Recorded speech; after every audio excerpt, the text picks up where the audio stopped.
असंवैधानिक तरीके से यात्रा को रोकने का काम किया।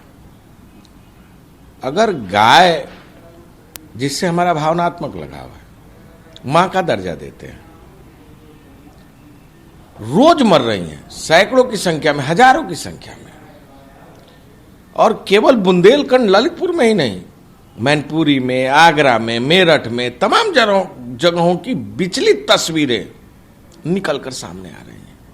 किसान आत्महत्या कर रहा है बुंदेलखंड में, कर्ज के नाते, फसलों के बर्बाद होने के नाते, अन्य जानवरों के नाते।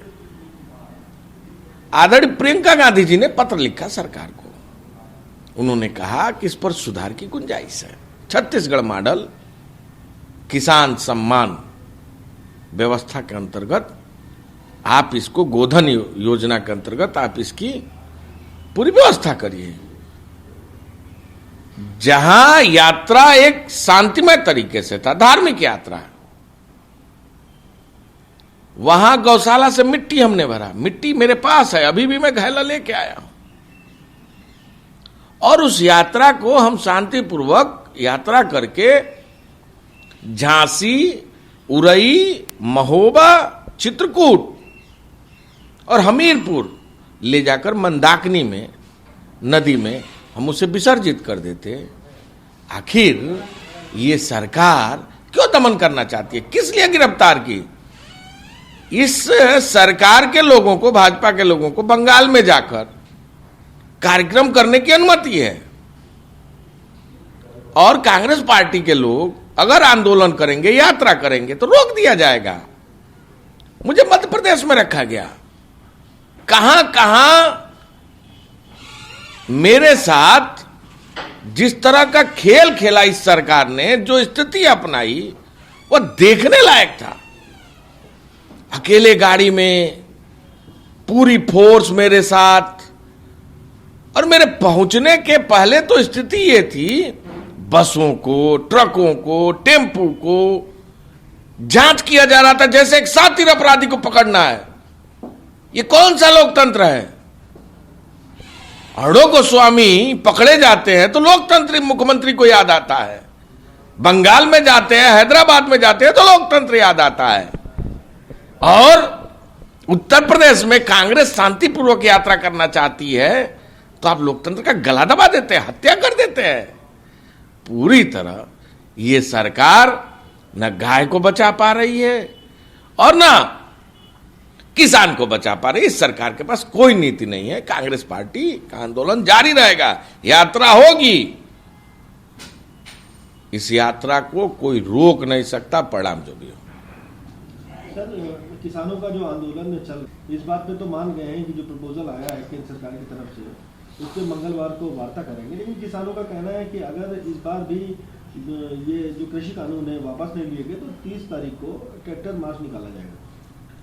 पूरी तरह यह सरकार कारपोरेट घरानों की कठपुतली बन गई है। प्रधानमंत्री जी और मुख्यमंत्री योगी आदित्यनाथ जी अगर रोज देखिए तो लगातार विपक्ष पर आरोप लगा रहे हैं गुमराह करने का।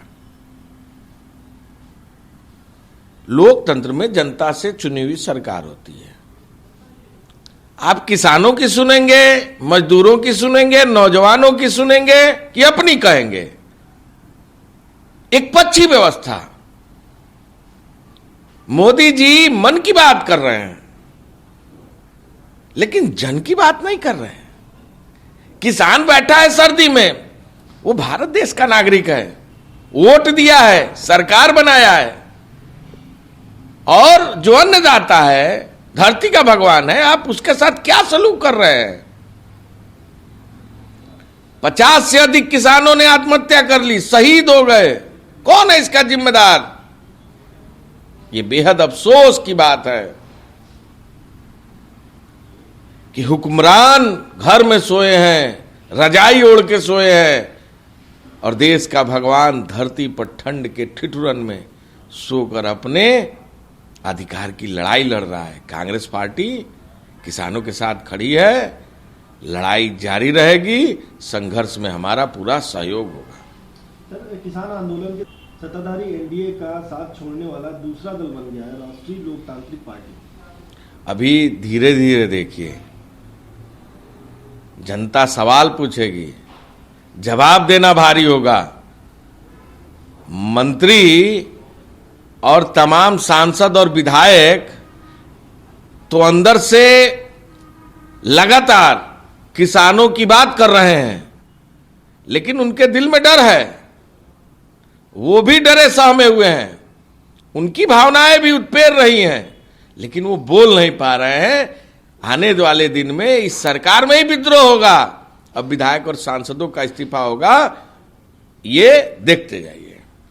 बीजेपी कह रही है कि आंदोलन कुछ मिलने वाला नहीं है, बीजेपी जॉब्स देने का काम कर रही है। कौन सा जॉब? 1 करोड़ वाला, 40 लाख वाला? जो देश के कुम्हार भाई हों, स्वर्णकार भाई हों, बढ़ई भाई हों, नाई भाई हों, टेलर मास्टर हों, जो छोटे मोटे दुकानदार हों, जिनका बरसों से ठेला खुमचा वाले हों, बरसों से अपना धंधा करते हैं, उसी को आप जॉब में गिनती करते हैं। आपके पास कोई नया जॉब है? केवल झूठ की बुनियाद पर कितने दिन राज करेंगे? समय आ गया है, अब भाजपा का जाना तय है।